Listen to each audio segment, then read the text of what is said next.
দিয়ে ডিমের ভুজিয়া করবো। মানুষ তো আলু দিয়ে খেতে পারে না, তাই বেগুন দিয়ে খাওয়া যাবে। বেগুনগুলো আগে ভেজে নেবো, একটু লবণ দিই, একটু হলুদ দিই। বেগুনগুলো ভাজা হয়ে গেছে, তুলে নিচ্ছি। লঙ্কা কুচানো, পেঁয়াজ কুচানো দিলাম, লবণ দিলাম, একটু হলুদ দিলাম, ভেজে নেব। এবার ডিম দুটো ফাটিয়ে দেবো, আমি দুটো ডিমেরই করছি। বেগুন বেশি দেবো, পেঁয়াজ বেশি দেবো, ডিমও বেশি দেবেন। তখন ডিমটা দিয়ে ভাজবো। হয়ে গেছে।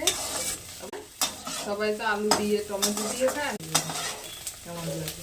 আর আমি শর্টে ভিডিও কম ছাড়বো, ভিডিওটা দেখবেন, শর্টে কম ছাড়বো, শর্টে কম ছাড়বো।